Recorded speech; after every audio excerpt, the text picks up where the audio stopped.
मेरे जीवन में ऐसी पल थी, शायद मैं बोलते बोलते रो पड़ूंगा। आप कल्पना कर सकते हैं कि कितनी बड़ी अपेक्षा और आशाएं पूरी करने का काम भारत के भाग्य में आया। आदरणीय अध्यक्ष जी, भारत के प्रति शक करने का एक स्वभाव कई लोगों का बना हुआ है और जब आजादी मिली तब से चल रहा है। इस बार भी यही था, कोई डिक्लेरेशन नहीं होगा, असंभव है। लेकिन ये भारत की ताकत है कि वह भी हुआ और विश्व सर्वसम्मति से एक साझा घोषणा पत्र लेकर के आगे का रोड मैप लेकर के यहां से प्रारंभ हुआ है। और अध्यक्ष जी, आपके नेतृत्व में, क्योंकि भारत की अध्यक्षता नवंबर के आखिरी दिन तक है, इसलिए अभी हमारे पास जो समय है उसका उपयोग हम करने वाले हैं।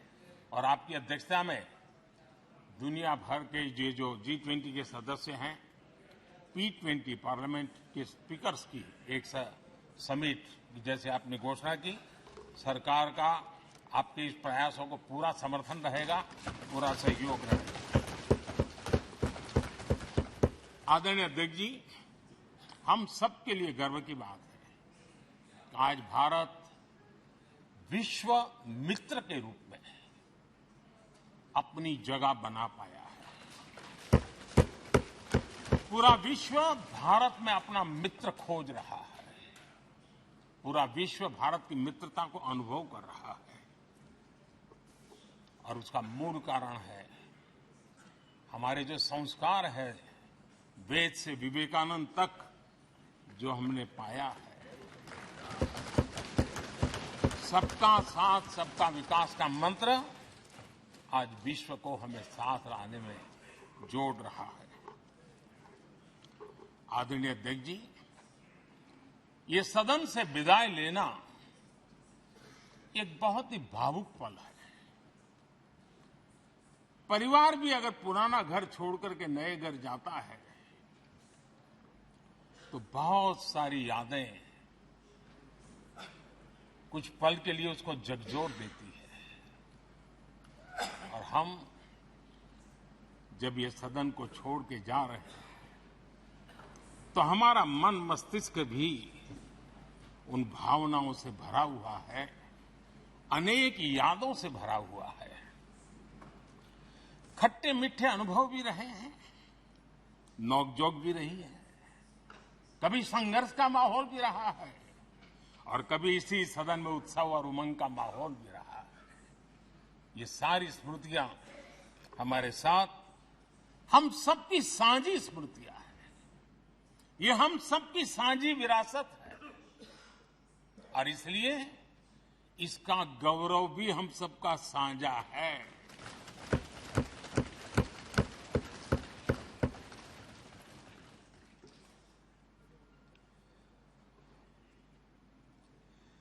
आजाद भारत के नवनिर्माण से जुड़ी हुई अनेक घटनाएं इन 75 वर्ष में यही सदन में आकार लेती हुई हमने देखी है।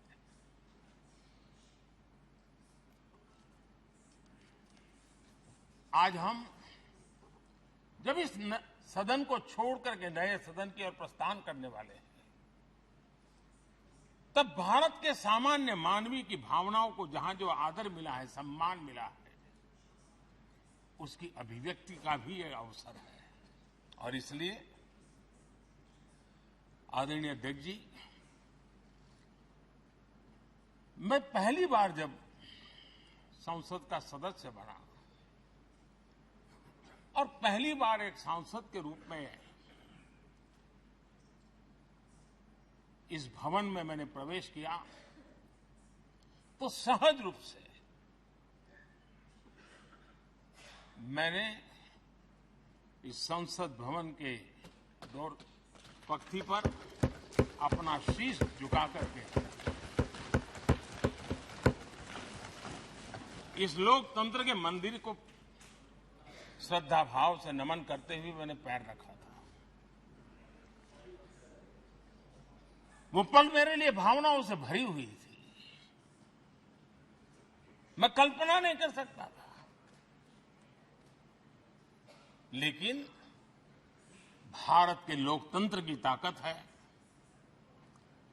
भारत के सामान्य मानवीय की लोकतंत्र के प्रति श्रद्धा का प्रतिबिंब है कि रेलवे प्लेटफॉर्म पर गुजारा करने वाला एक गरीब परिवार का बच्चा पार्लियामेंट पहुंच गया था।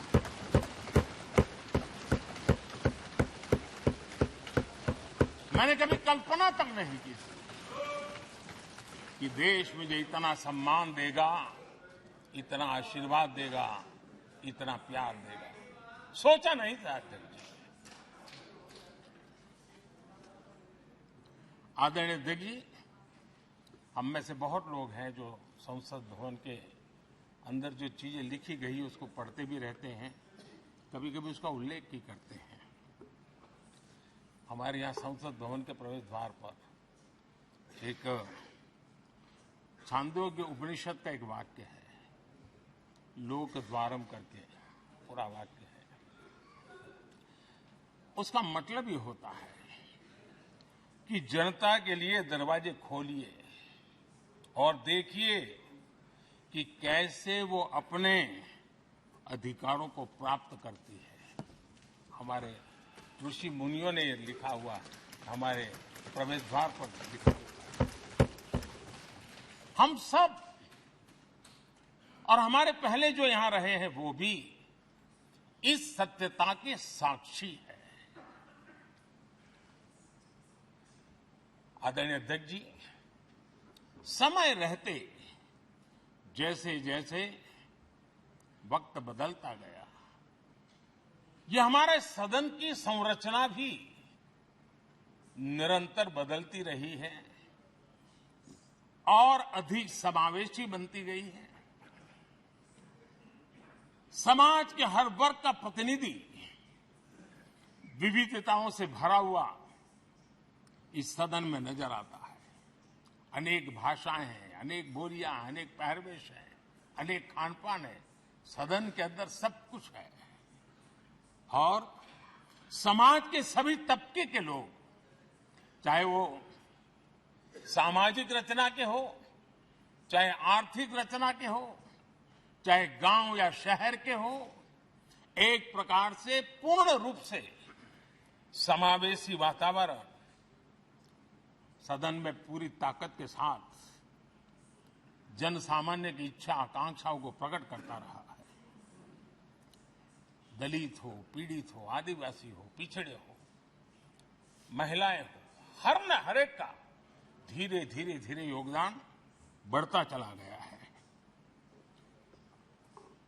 आदरणीय अध्यक्ष जी, प्रारंभ में महिलाओं की सदस्य संख्या कम थी, लेकिन धीरे धीरे माताओं बहनों ने भी इस सदन की गरिमा को बढ़ाया है। इस सदन के गरिमा में बहुत बड़ा बदलाव लाने में उनका योगदान रहा है। आदरणीय अध्यक्ष जी, प्रारंभ से अब तक एक मोटा हिसाब लगाता था, करीब 7,500 से अधिक जनप्रतिनिधि दोनों सदनों में मिलाकर के योगदान दे चुके हैं। इतने सालों में 7,500 से करीब ज्यादा। इस कालखंड में करीब 600 महिला सांसदों ने भी इस सदन की गरिमा को बढ़ाया है, दोनों सदन की। और आदरणीय अध्यक्ष जी, आप जानते हैं कि इस सदन में आदरणीय इंद्रजीत गुप्ता जी 43 ईयर, अगर मेरी गलती नहीं हो तो 43 ईयर इस सदन में लंबा समय बैठ करके इस सदन के साक्षी बनने का उनको सौभाग्य मिला। और यही सदन है आदरणीय अध्यक्ष जी, जहां शकीकुर रहमान जी 93 की एज में भी सदन में अपना योगदान देते रहे, जबकि उनकी उम्र 93। आदरणीय अध्यक्ष जी, ये भारत के लोकतंत्र की ताकत है कि 25 साल की उम्र की चंद्रमणि मुर्मू इस सदन की सदस्य बनी थी। सिर्फ 25 साल की उम्र की सबसे छोटी उम्र की सदस्य बनी थी। आदरणीय अध्यक्ष महोदय, वाद विवाद कटाक्ष ये सब कुछ हम सबने अनुभव किया है, हम सबने इनिशिएट भी किया है, कोई बात नहीं है। लेकिन उसके बावजूद भी शायद जो परिवार भाव हम लोगों के बीच में रहा है, हमारे पहले की पीढ़ियों में भी रहा है, जो लोग प्रचार माध्यमों से हमारे यहां का रूप देखते हैं और बाहर निकलते ही हमारा जो अपनापन होता है, परिवार भाव होता है, वो एक अलग ही ऊंचाई पर ले जाता है। और ये भी इस सदन की ताकत है, एक परिवार भाव। और उसके साथ साथ हम कभी कड़वाहट पाल करके नहीं जाते हैं। हम उसी प्यार से सदन छोड़ने के कई वर्षों के बाद भी मिल जाए तो भी उस प्यार को कभी भूलते नहीं है, उस स्नेह भरे याद दिनों को भूलते नहीं है। वो मैं अनुभव कर सकता हूं।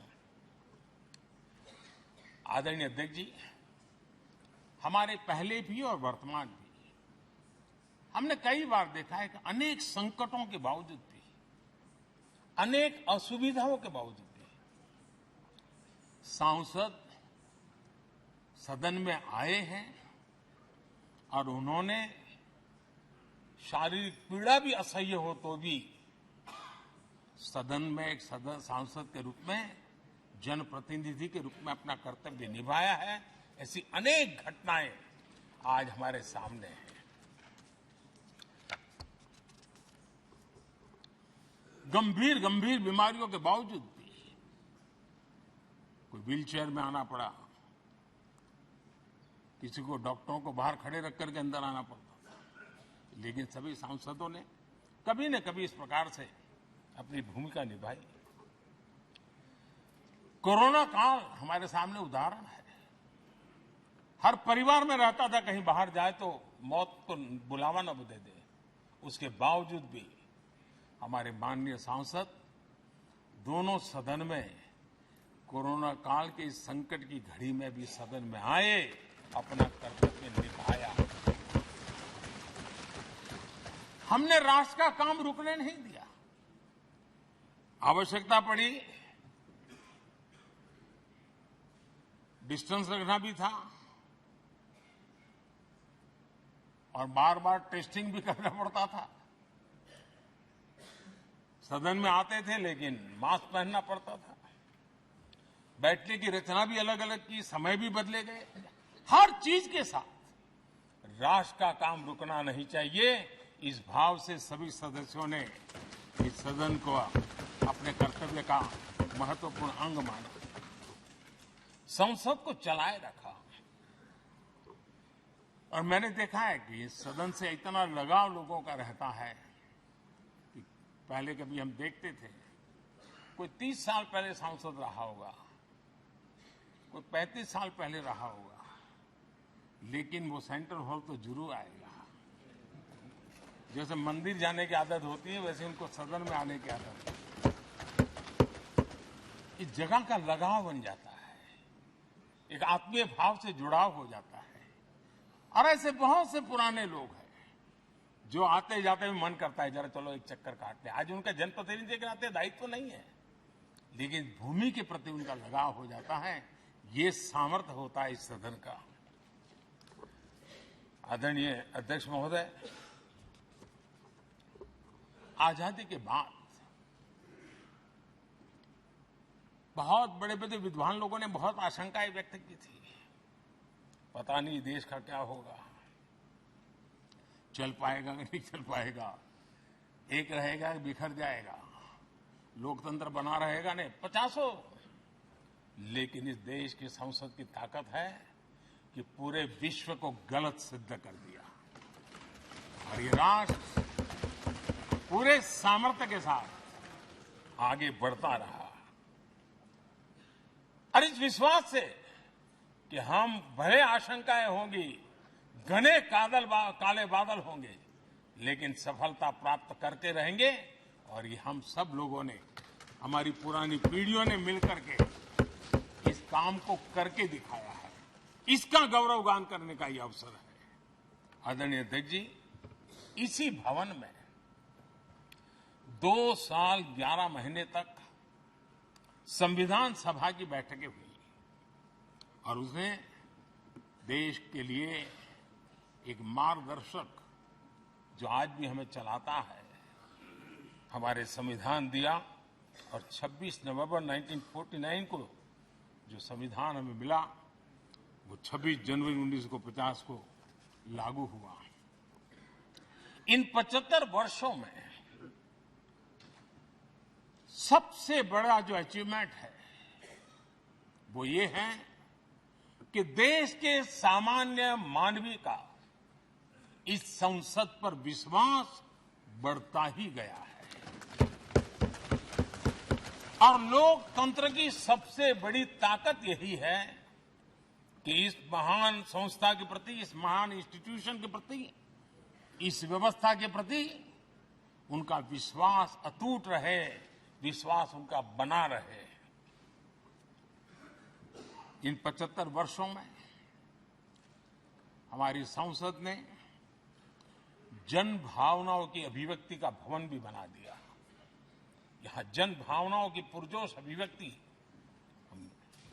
और हम देखते हैं राजेंद्र बाबू से लेकर डॉक्टर कलाम, रामनाथ कोविंद और अभी द्रौपदी मुर्मू जी, इन सब के संबोधन का लाभ हमारे सदनों को मिला है, उनका मार्गदर्शन मिला है। आदरणीय अध्यक्ष जी, पंडित नेहरू जी, शास्त्री जी, वहां से लेकर के अटल जी, मनमोहन सिंह जी तक एक बहुत बड़ी श्रृंखला जिसने इस सदन का नेतृत्व किया है और सदन के माध्यम से देश को दिशा दी है, देश को नए रंग रूप में ढालने के लिए उन्होंने परिश्रम किया है, पुरुषार्थ किया है। आज उन सबका गौरवगान करने का भी अवसर है। आदरणीय अध्यक्ष जी, सरदार वल्लभ भाई पटेल, लोहिया जी, चंद्रशेखर जी, आडवाणी जी, न जाने अनगिनत नाम, जिन्होंने हमारे इस सदन को समृद्ध करने में, चर्चाओं को समृद्ध करने के लिए, देश के सामान्य से सामान्य व्यक्ति की आवाज को ताकत देने का काम इस सदन में किया है। विश्व के भी अनेक राष्ट्राध्यक्षों ने हमारे इन सदनों को संबोधित करने का भी अवसर आए हैं और उनकी बातों में भी भारत के लोकतंत्र के प्रति आदर का भाव व्यक्त हुआ है। आदरणीय अध्यक्ष जी, उमंग उत्साह के पल के बीच भी कभी सदन की आंख से आंसू भी बहे। ये सदन दर्द से भर गया जब देश को 3 अपने प्रधानमंत्री, उनको अपने कार्यकाल में ही खोने की नौबत आई, नेहरू जी, शास्त्री जी और इंदिरा जी। तब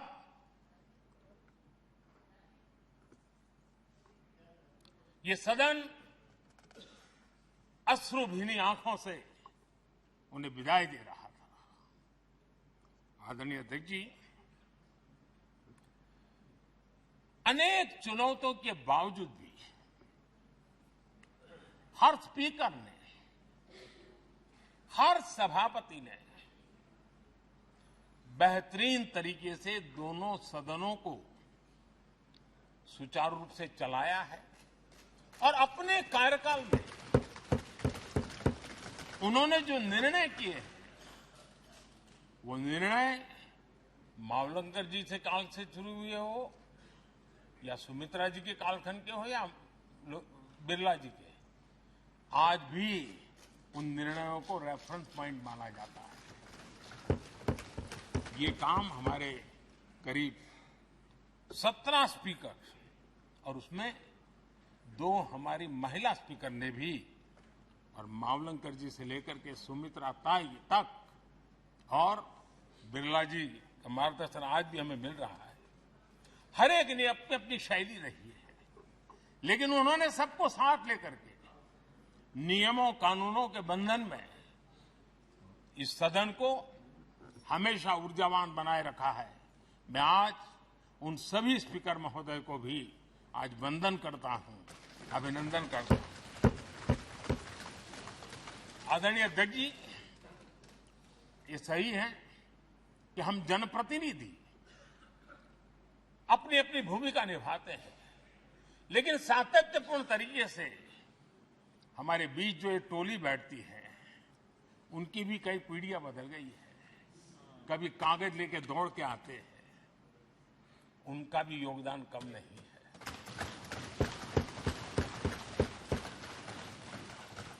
हमें कागज पत्र पहुंचाने के लिए दौड़ते हैं, सदन में कोई गलती न हो जाए, उसके निर्णय में कोई गलत न हो जाए, उसके लिए वो चौकन्ने रहते हैं।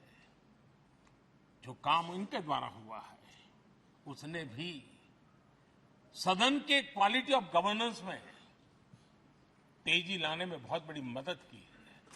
मैं उन सभी साथियों का और इनके पूर्व में जो रहे हैं उनका भी हृदय से अभिनंदन करता हूं। इतना ही नहीं, सदन मतलब ये खंड ही नहीं है। इस पूरे परिसर में अनेक लोगों ने, किसी ने हमें चाय पिलाई होगी, किसी ने पानी पिलाया होगा, किसी ने रात रात चली हुई सदन को किसी को भूखा पेट रहने नहीं दिया होगा। कई प्रकार की सेवाएं की होगी। किसी ने माली ने इसके बाहर के एनवायरनमेंट को संभाला होगा, किसी ने इसकी सफाई की होगी। न जाने कितने ही अनगिनत लोग होंगे जिन्होंने हम सब अच्छे ढंग से काम कर सके, और यहां जो काम हो वो काम देश को आगे बढ़ाने के लिए अधिक से अधिक तेजी से हो, उसके लिए जो माहौल बनाना, व्यवस्था बनाना, उसके लिए जिसने योगदान दिया है, मेरी तरफ से भी और इस सदन की तरफ से भी मैं उनका विशेष रूप से नमन करता हूं।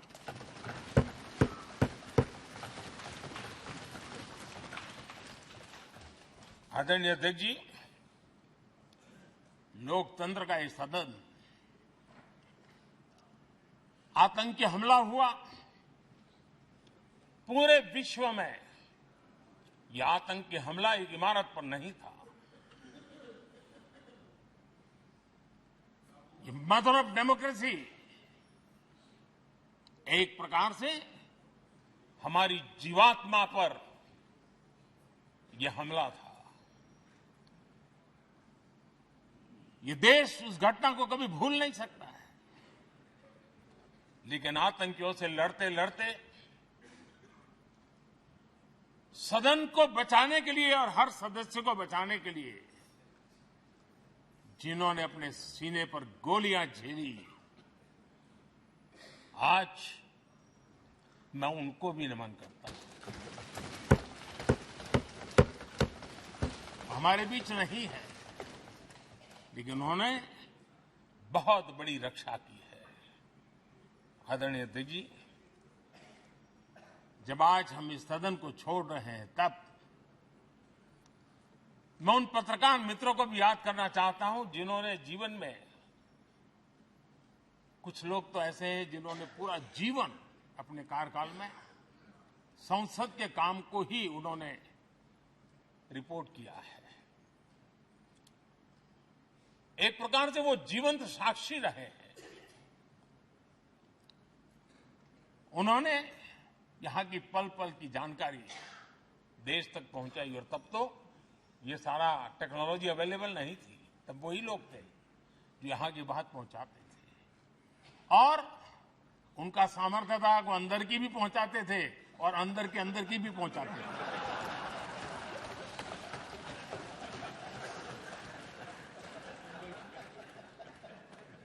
और मैंने देखा कि ऐसे पत्रकारिता जिन्होंने संसद को कवर किया, शायद उनके नाम जाने नहीं जाते होंगे, लेकिन इनके काम को कोई भूल नहीं सकता है। और खबरों को लिए नहीं, भारत की इस विकास यात्रा को संसद भवन से समझने के लिए उन्होंने अपनी शक्ति खपा दी थी।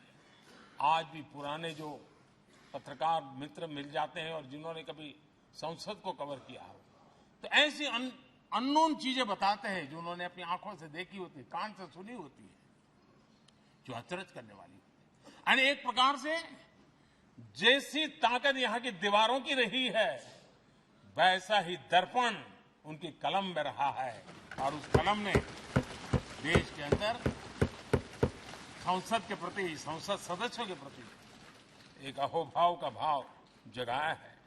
मैं आज कई पत्रकार बंधु होंगे जो रहे नहीं होंगे, लेकिन मेरे लिए जैसा ये सदन छोड़ना भावुकपन है, मैं पक्का मानता हूं इन पत्रकार बंधुओं के लिए भी ये सदन छोड़ना उतना ही भावुकपन होगा, क्योंकि इनका लगाव हमसे भी ज्यादा रहे। कुछ तो पत्रकार ऐसे होंगे जो हम लोगों की टर्म से भी समय उन्होंने काम किया होगा। आज उनके उस महत्वपूर्ण लोकतंत्र की ताकत बनने के लिए योगदान देने के लिए भी याद करने का अवसर है। आदरणीय अध्यक्ष जी, जब हम सदन के अंदर आते हैं, हमारे यहां नाद ब्रह्म की कल्पना है। हमारे शास्त्रों में माना गया है किसी एक स्थान पर अनेक बार एक ही लय में उच्चारण होता है तो वो तपोस्थली बन जाता है, उसके एक पॉजिटिव वाइब होते हैं।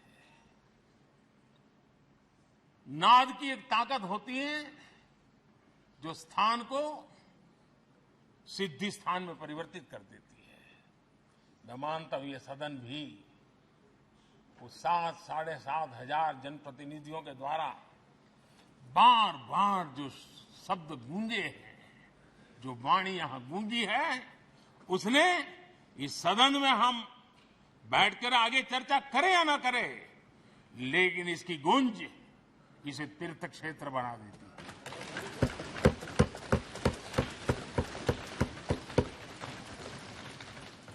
एक जागृत जगह बन जाती है और लोकतंत्र की प्रति श्रद्धा रखने वाला व्यक्ति आज से 50 साल के बाद भी जब यहां देखने के लिए भी आएगा तो उसे उस गूंज की अनुभूति होगी कि कभी भारत की आत्मा की आवाज यहां पर गूंजती थी।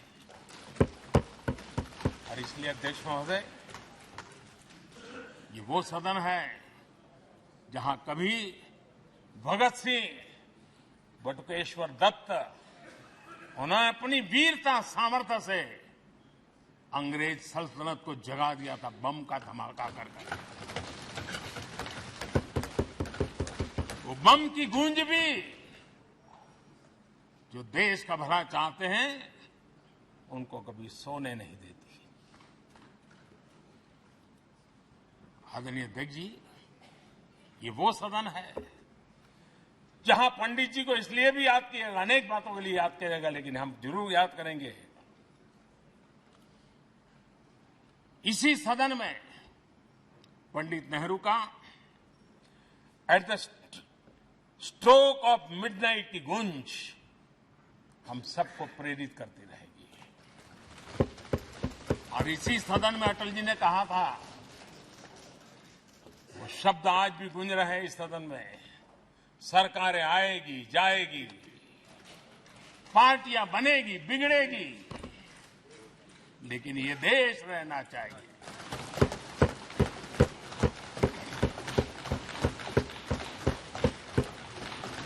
आदरणीय अध्यक्ष जी, पंडित नेहरू की जो प्रारंभिक मंत्री परिषद थी, बाबा साहब आम्बेडकर जी एक मंत्री के रूप में दुनिया की बेस्ट प्रैक्टिसेस भारत में लाने पर बहुत जोर दिया करते थे। फैक्ट्री कानून में अंतर्राष्ट्रीय सुझावों को शामिल करने पर बाबा साहब सर्वाधिक आग्रही रहे थे और उसका परिणाम आज देश को लाभ मिल रहा है। बाबा साहब आम्बेडकर ने देश को नेहरू जी की सरकार में वाटर पॉलिसी दी थी और उस वाटर पॉलिसी बनाने में बाबा साहब आम्बेडकर की बहुत बड़ी भूमिका रही थी। आदरणीय अध्यक्ष जी, हमें जानते हैं कि भारत में बाबा साहब आम्बेडकर एक बात हमेशा कहते थे कि भारत में सामाजिक न्याय के लिए भारत का औद्योगिकरण होना बहुत जरूरी है, क्योंकि देश के दलित पिछड़ों के पास जमीन ही नहीं है, वो क्या करेगा? औद्योगिकरण होना चाहिए। और बाबा साहब इस बात को मान करके डॉक्टर श्यामा प्रसाद मुखर्जी, जो पंडित नेहरू के मंत्री थे, उन्होंने इस देश में और पहले वाणिज्य मंत्री के रूप में और उद्योग मंत्री के रूप में उन्होंने इंडस्ट्री पॉलिसी इस देश में लाई थी। आज भी कितनी ही इंडस्ट्री पॉलिसी बने, लेकिन उसकी आत्मा वही होती है जो पहली सरकार के थी और उनका भी बहुत बड़ा अहम योगदान रहा था। आदरणीय अध्यक्ष जी, लाल बहादुर शास्त्री जी ने 65 के युद्ध में हमारे देश के जवानों में का हौसला बुलंद करना, उनके सामर्थ्य के लिए को पूरी तरह राष्ट्र हित में झोंक देने की प्रेरणा इसी सदन में से दी थी लाल बहादुर शास्त्री का। और यहीं पर उन्होंने ग्रीन रिवॉल्यूशन के लिए एक मजबूत नींव लाल बहादुर शास्त्री जी ने रखी थी। आदरणीय अध्यक्ष जी, बांग्लादेश की मुक्ति का आंदोलन और उसका समर्थन भी इसी सदन ने इंदिरा गांधी के नेतृत्व में किया था। इसी सदन ने इमरजेंसी में लोकतंत्र पर होता हुआ हमला भी देखा था और इसी सदन ने भारत के लोगों की ताकत को एहसास कराते हुए मजबूत लोकतंत्र की वापसी भी इसी सदन ने देखी थी। वो राष्ट्रीय संकल्प भी देखा था, ये सामर्थ्य भी देखा था।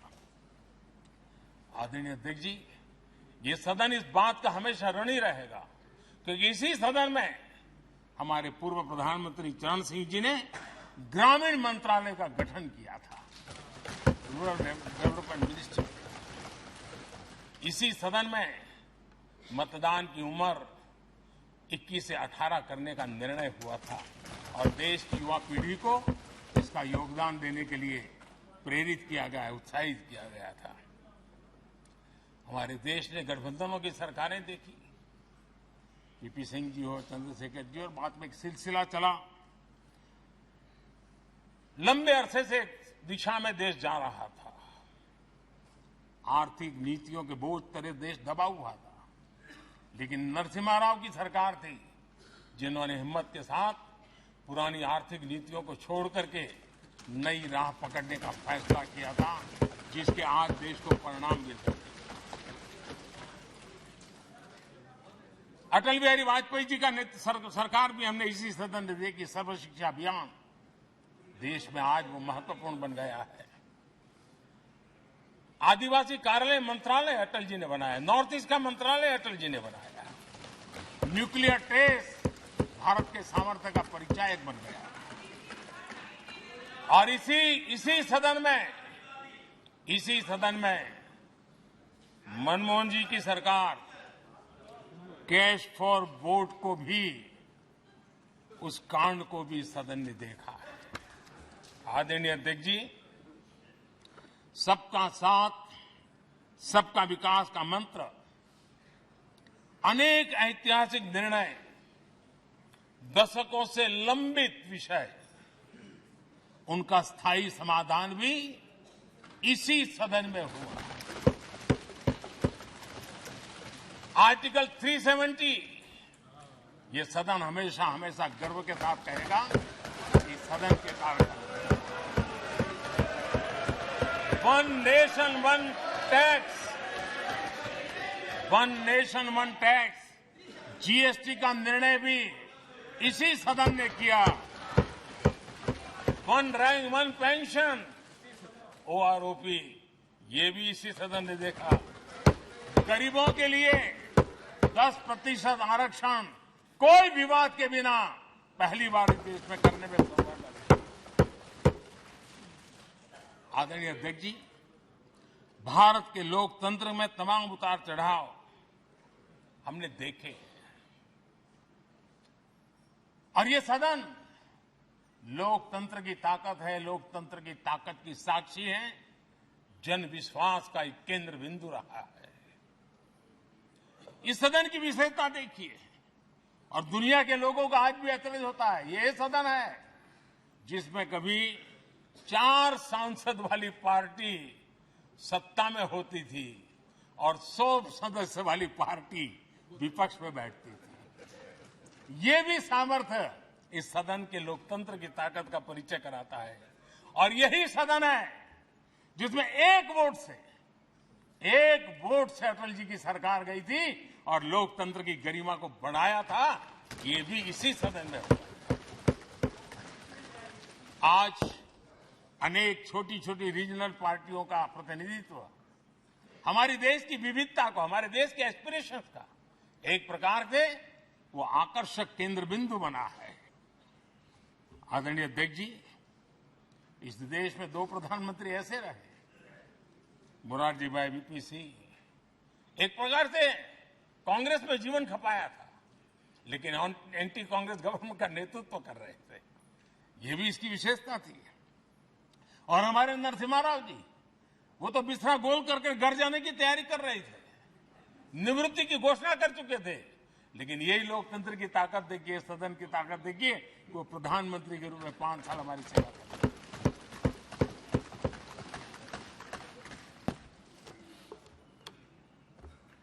आदरणीय अध्यक्ष जी,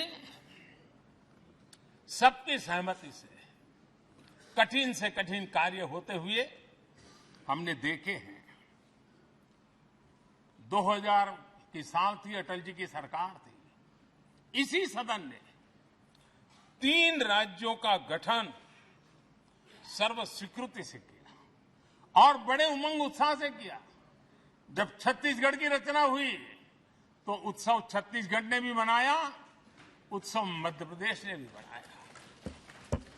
जब उत्तराखंड की रचना हुई तो उत्सव उत्तराखंड ने भी मनाया, उत्सव उत्तर प्रदेश ने भी मनाया।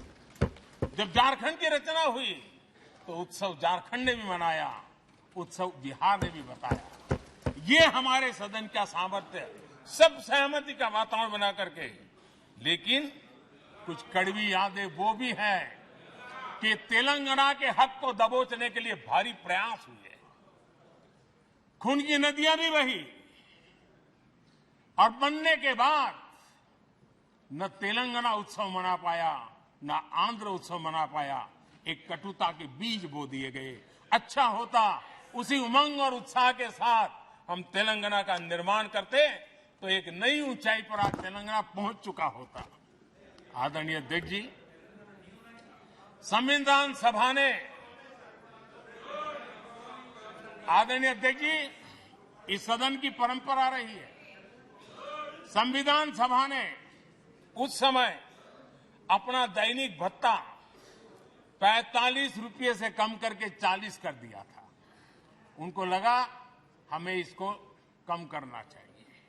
आदरणीय अध्यक्ष जी, यही सदन है कैंटीन में मिलने वाली सब्सिडी, जो बहुत कम पैसे में खाना मिलता था, इसी सदस्यों ने उस सब्सिडी को भी खत्म कर दिया और पूरा पैसा देकर के अब कैंटीन में खाते हैं। आदरणीय अध्यक्ष जी, कोरोना काल में जब जरूरत पड़ी तो यही सांसद जिन्होंने एमपी लेड फंड को छोड़ दिया और देश को इस संकट की घड़ी में मदद करने के लिए आगे आए। इतना ही नहीं,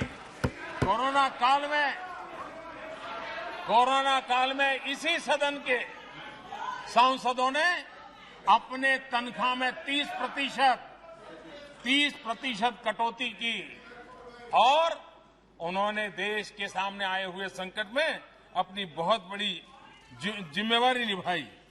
आदरणीय अध्यक्ष जी, हम गर्व से कह सकते हैं ये सदन में बैठे हुए लोग भी कह सकते हैं, हमारे पूर्वज जो सदन में बैठे थे वो भी कह सकते हैं कि हम ही लोग हैं जिन्होंने हम पर डिसिप्लिन लाने के लिए हमारे यहां जनप्रतिनिधित्व कानून में समय समय पर कठोरता बरती। नियम हमने ही लादे, हमने ही तय किया कि नहीं, जनप्रतिनिधि के जीवन में ये नहीं हो सकता। मैं मानता हूं ये जीवंत लोकतंत्र का बहुत बड़ा उदाहरण है और ये सदन ने दिया है, यही माननीय सांसदों ने दिया है और हमारी पुरानी पीढ़ी के सांसदों ने दिया है। और मैं मानता हूं कि कभी कभी उन चीजों को भी याद करना चाहिए। आदरणीय अध्यक्ष जी, हम जो वर्तमान सांसद हैं उनके लिए तो ये विशेष सौभाग्य का अवसर है। सौभाग्य का अवसर इसलिए है कि हमें इतिहास और भविष्य दोनों की कड़ी बनने का अवसर मिलता है।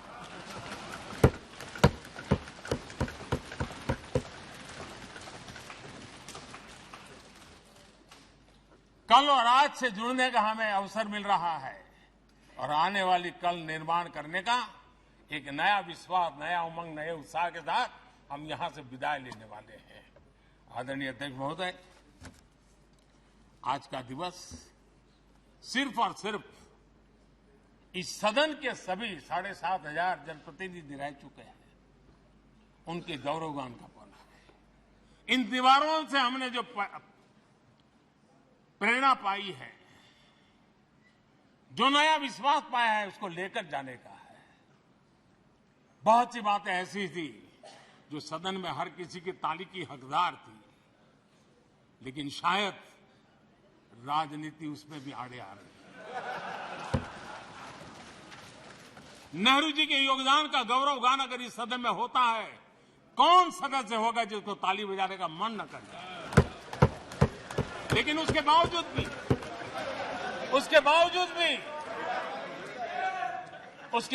भी देश के लोकतंत्र के लिए बहुत जरूरी है हम सब ने अपने यहां सोच लें। आदरणीय अध्यक्ष जी, मुझे पूरा विश्वास है कि आपके मार्गदर्शन में और इस अनुभवी माननीय सांसदों के सामर्थ्य से हम नई संसद में जब जाएंगे तो नए विश्वास के साथ जाएंगे। मैं फिर एक बार, आज पूरा दिवस आपने इन पुरानी स्मृतियों को ताजा करने के लिए दिया, एक अच्छे वातावरण में सबको याद करने का मौका दिया। इसके लिए मैं आप सबका, आपका हृदय से आभार व्यक्त करता हूं और मैं सभी सदस्यों से आग्रह करूंगा कि अपने जीवन की ऐसी मधुर यादों को यहां हम जरूर व्यक्त करें ताकि देश तक पहुंचे कि सचमुच में ये हमारा सदन, ये हमारे जनप्रतिनिधियों की गतिविधि सच्चे अर्थ में देश को समर्पित है, इसका भाव लोगों के तक पहुंचे। इसी एक अपेक्षा के साथ मैं फिर एक बार इस धरती को प्रणाम करता हूं, इस सदन को प्रणाम करता हूं। भारत के मंदिरों से बनी हुई हर एक दीवार के हर एक ईंटे को प्रणाम करता हूं और पिछले 75 साल में भारत के लोकतंत्र को नया सामर्थ्य शक्ति देने वाले हर गुंज को, उस नाद ब्रह्म को नमन करते हुए मेरी वाणी को विराम कर देता हूं। बहुत बहुत धन्यवाद।